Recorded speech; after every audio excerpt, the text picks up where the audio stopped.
apa yang disampaikan oleh Bang Andrinov ini itu kayak statement lemah begitu loh Bang. Karena saya tahu beliau ini adalah penggagas IKN dan selama saya ikuti beliau secara publik ya, itu tidak pernah mengatakan tidak realistis. Tapi hari ini saya dengar tadi, inilah langkah yang realistis. Kayaknya kemarin-kemarin nggak pernah bilang realistis atau tidak. Yang kemarin-kemarin kelihatannya itu nanti saya klarifikasi ya, saya koreksi ya. Silakan lanjut. Iya. Yang sekarang kayak bilangnya ini kembali ke realistis. Malah begini Bang Andrinov, yang realistis itu harusnya dihentikanlah penggunaan APBN untuk membiayai IKN. Itu yang paling realistis. Mau menurut saya itu yang paling penting di antara itu semua ya Bang. Mau ASN jadi atau tidak, tetapi buat publik dan kacamata keilmuan saya, penggunaan APBN di era Pak Prabowo 2025 sampai 2029 ini harusnya segera dihentikan. Itu yang paling realistis. Mengingat banyaknya program-program yang dicanangkan oleh Pak Prabowo dan ini adalah janji kampanye beliau. Makan bergizi gratis, 490 triliun, mirip dengan IKN. Belum lagi 3 juta rumah, 600 ribu rupiah per orang untuk 3 juta kepala keluarga selama 20 tahun. Itu 21,3 triliun dibutuhkan untuk mensubsidi bunga dari 3 juta orang ini. Belum lagi swasembada pangan, belum lagi program food estate dan sebagainya dan sebagainya. Jadi kalau langkah yang realistis menurut saya Bang Karni, harusnya Bang Andrinov bilang daripada digunakan untuk IKN ya lebih baik di stop saja. Nah tinggal otorita IKN itulah berpikir ini mau seperti apa. Apakah investasi pemerintah dalam dari 2022 sampai 2024 itu mau dijadikan sangkos biaya sampah atau ini sebagai investasi. Nah tinggal mereka memikirkan itu. Kalau seandainya mereka itu melanjutkan investasi, kan dalam skemanya ada KPBU. Kerjasama pemerintah dan badan usaha. Itu paling besar itu angkanya itu. Kalau APBN kan 20%, kalau KPBU itu bisa 60%. Sisanya BUMN dan BUMD. Nah saya kira otorita IKN inilah menjadi gagah ketika dia katakan kita nggak perlu APBN, kita akan carikan investor yang beneran untuk meneruskan IKN ini supaya dia tidak sia-sia. Yang kedua yang saya ingin sampaikan menyikapi Bang Andrinov tadi, Bang Andrinov kan sampaikan bahwa ini yang paling realistis memang harus ASN ditunda. Kemarin-kemarin itu Pak Jokowi itu ngotot sekali. Sebelum saya Oktober itu 2024 itu selesai jabatan, ASN akan diberangkatkan. Saya ingat statement itu. Ya, saya kan bukan Pak Jokowi. Iya, maksud saya adalah maksud saya adalah ambisi yang begitu kuat RI1 kemarin, tapi kemudian tiba-tiba menjadi tidak berlanjutan. Makanya saya setuju sekali dengan judulnya Bang Karni ini. Ini memang dari statement bahwa ASN itu tidak akan berangkat atau tidak akan dipindahkan sampai jadwal waktu yang tidak ditentukan, itu adalah perpisahan jalan antara Pak Jokowi dengan Pak Prabowo dalam soal IKN. Saya katakan demikian itu dalil yang sangat kuat karena desain IKN ini kan mengundang investor karena ada orang yang akan menghuninya. Dan orang pertama yang menghuninya itu adalah yang namanya ASN. Jadi ini sangat core dalam dunia investasi. Karena gimana pun juga kalau nggak ada keramaian ini tidak akan ada profitable di situ. Nah sementara orang pertama yang didesainnya tidak akan ke sana sampai jadwal waktu yang tidak ditentukan. Ini kan samanya sebetulnya tanda kutip kegagalan dalam IKN, kegagalan dalam investasi. Yang ketiga saya ingin sampaikan. Sebagai publik saya merasa anggaran yang direalisasikan oleh IKN ini total dari tahun 2022 sampai akhir Desember 2024 kemarin adalah hitungan saya 75,8 triliun Bang Karni.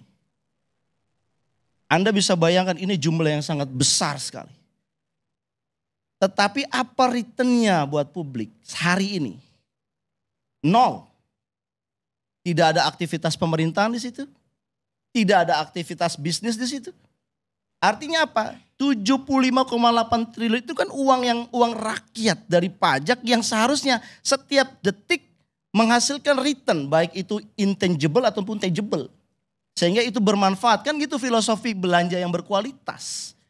Ini kita punya 75,8 triliun kita tanamkan di bumi penajam utara dan tidak mendapatkan return apa-apa. Dan ini adalah uang pajak. Alangkah berdosanya pengelola negara saat itu yang memutuskan 75,8 triliun itu dibenamkan dalam perut bumi dan kemudian tidak ada return apa-apa. Dan saya kira ini adalah satu kejahatan finansial APBN menurut saya Bang dalam kacamata kebijakan publik. Bahwa itu adalah uang rakyat, uang kita semua. 1% uang kita kan harusnya memiliki multiplier effect buat kita juga, buat kemakmuran kita. Sementara ini karena ASN-nya juga belum ada, direncanakan, saya baca berita ini Bang, 2025 sampai 2029 ada 48,8 triliun lagi yang akan diberikan dalam IKN ini. Nah saya harus bicara atas nama publik, kalau seandainya jadwalnya tidak siap, berarti akan ada 124,6 triliun yang akan dibenamkan lagi di bumi penajam utara itu. Apakah ini kemudian ketersia-siaan? Harus ada orang yang bicara ini, wah ini adalah uang kita semua. Kalau tadi kita bicara LPG aja, berapa jumlah subsidi LPG itu kayaknya buat rakyat itu dijaga betul. Lah kita ini menyia-nyiakan 75,8 triliun kemarin. Tapi tidak memberikan manfaat apapun sampai hari ini buat perekonomian Indonesia. Saya kira saya mau berhenti di situ Bang. Meskipun saya ingin katakan bahwa di dunia ASN banyak teman-teman saya yang curhat. Kita nggak mau pindah. Kalau seandainya dipindahkan lebih baik saya keluar dari ASN. Ini bahasa-bahasa yang beredar di kalangan teman-teman. Dan saya ingin bilang betapa bahagianya mereka tanggal 24 Januari kemarin.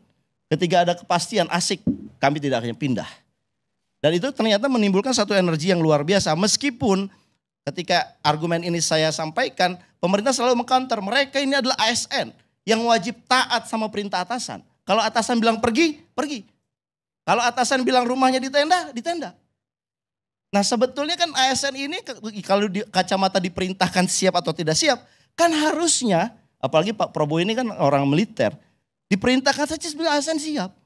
Tetapi menurut saya ada alasan lain, yaitu kebijaksanaan dari Pak Prabowo untuk mengatakan ya sudahlah bahasa resminya diselesaikan dulu. Tapi saya melihat ini adalah esensi bahwa IKN ini sebetulnya sudah gagal didesain dan tinggal bagaimana solusinya. Saran kami adalah ya udah IKN ini 75,8 triliun yang sudah ditanamkan itu ya diberdayakan aja seperti kawasan ekonomi khusus, kawasan pariwisata, kawasan ekonomi lingkungan yang ramah.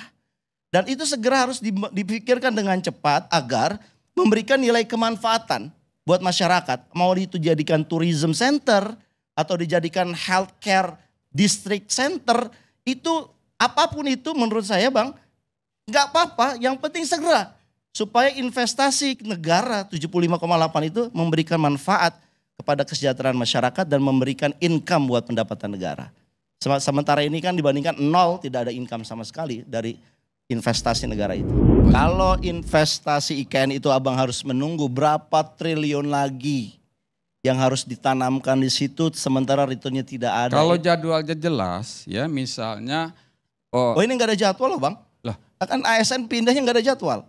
Bukan nggak ada, perlu dijadwalkan kembali karena kesiapan dari pembangunan fisik kota itu ya itulah yang menentukan kapan kota itu bisa dioperasionalisasikan. Nah, begitu itu ada barulah ini bisa. Abang yang lupa history. Yang pertama dibangun kan istananya. Saya ingat ada 34 juga rumah menterinya, 48 rumah menterinya.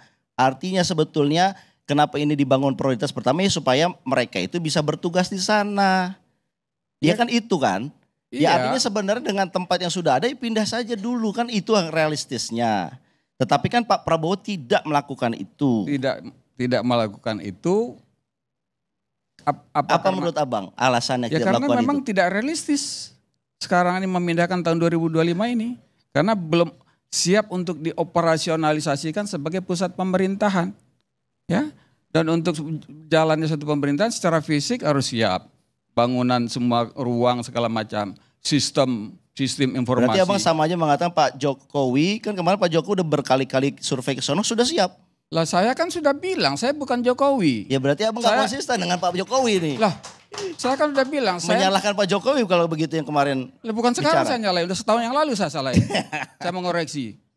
Nggak boleh terburu-buru. Dan kota ini bukan kota untuk investasi, tapi kota pusat pemerintahan yang akan menggerakkan kawasan timur, Kalimantan, dan untuk kota masa depan. Nah ini Anda lupa, saya sering menjelaskan kepada Anda, tapi Anda belokkan isunya, gimana ini? Nah ini yang saya kira Bang Karni harus diluruskan. Waktu perdebatan kita di awal IKN itu kan Bang Karni mengatakan, Pak Andrinov mengatakan ini ada multiplier ekonominya. Ya. Tetapi kita bantah itu. Kenapa? Kalau ingin mendapatkan multiplier ekonominya, yang dipindahkan itu adalah industrinya, lapangan pekerjaannya. Saya sudah ini kan yang dipindahkan juga ASN-nya. Saya sudah jelaskan juga. Jadi sebenarnya abang nggak konsisten dengan mengatakan multiplier itu kok Dengerin ASN dulu. yang dipindahkan. Ya apa contoh yang berhasil yang abang bilang begitu dipindahkan, kemudian ekonomi ikut. Nah ini untuk jangka panjang. Malaysia tidak berhasil memindahkan ke Putrajaya, ekonominya tetap di Kuala Lumpur. Nah, ini juga cara membandingkan dalam analis kebijakan publik itu nggak bisa kayak gitu. Ya artinya tidak ada bukti negara itu punya memindahkan ibu kota, kemudian diikuti dengan perpindahan pusat ekonomi ke sana. Nggak ada buktinya, abang kasih tahu saya contohnya apa? Negara mana? Oh, ada 30 negara. Ya apa? Banyak. Ya, itu kan yang memindahkan ibu kota, tetapi tidak diikuti dengan pemindahan ekonominya, Bang. Itu pertanyaan saya, Bang. Mana contohnya negara yang memindahkan ibu kotanya, kemudian porsi Jawa jadi berkurang, kemudian di porsi Indonesia Timur jadi bertambah, atau negara yang serupa begitu? Tidak ada, Bang. Ya, abang yang bilang inilah nanti satu-satunya bukti di dunia ketika pindah ke IKN itu orang kemudian ekonomi pindah. Ya nggak bisa begitulah, Bang, dalam membandingkan. Narasinya Bang Adrian seolah-olah kayak pertumbuhan di Jawa ini timpang, enough is enough. Seolah-olah Anda ini tidak memikirkan bahwa di pusat kemiskinan itu juga masih di Jawa. Dan kita masih butuh pertumbuhan. Saya khawatir narasinya Bang Ade ini seolah-olah Jawa ini adalah menikmati kue pembangunan yang luar biasa dibandingkan saudara-saudara kita di kawasan timur. Ya. Dan saya kira tidak. Kita menginginkan yang berkembang tetap berkembang. Yang melambat berkembangnya dipercepat.